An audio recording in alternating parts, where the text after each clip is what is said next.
Hello friends, it's time for a comparison between the recently launched Nokia 502 and the comparatively older Nokia 501. The 501 had hit markets last July. Naturally, Nokia did not have the time to change a lot. However, with the announcement of three new Asha phones, what Nokia is telling us that it's pretty darn serious about Nokia Asha Touch.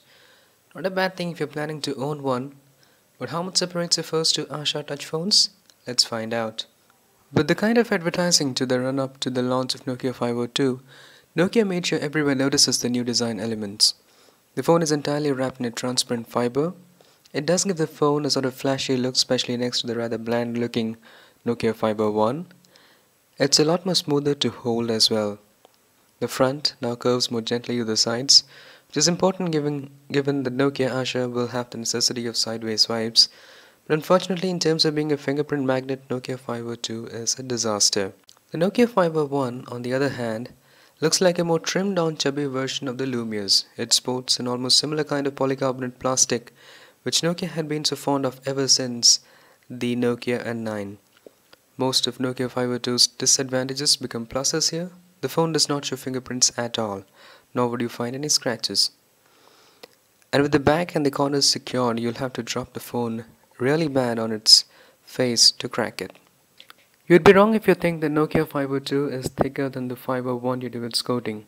In fact, it's a millimeter thinner, but that's been achieved at the cost of lowering battery capacity, a 1010 mAh battery as opposed to 1200 mAh. However, 502 aces the camera department. It can shoot 5 megapixel photos higher than the 3 megapixel photos possible with 501.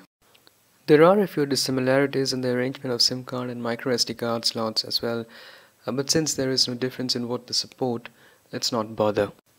The differences really go out of the window when you turn on the screen.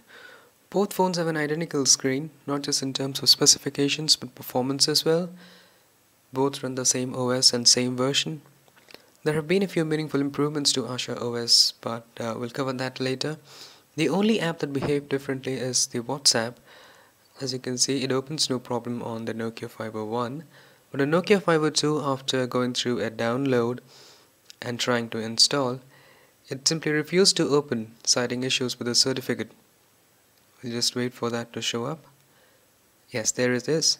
But it could be a temporary issue, and we hope that WhatsApp and Nokia sort it out as soon as possible. There is a case of pricing as well. Nokia 501 sits at around 4.5 to 5,000 Indian rupees, while Nokia 502 goes for about 5,800 Indian rupees. So why would you buy a Nokia Asha 501 instead of Nokia 502? You feel the extra money is not worth spending, given the very minor upgrades on Nokia 502. You like the extra battery on Nokia 501. And you also like the subdued design of the Nokia 501, which makes it more identical to the Lumia series. And why would you choose the Nokia 502 instead? You like the design of the Nokia 502. While it may or may not be beautiful, it's definitely catchy and it'll turn more heads than will Nokia 501. And it's a little bit slimmer as well. And number two, it can be that you care about the bump in camera resolution and the addition of LED flash. That sums up my take on both the phones. Stay tuned for more coverage on Nokia 502. Goodbye.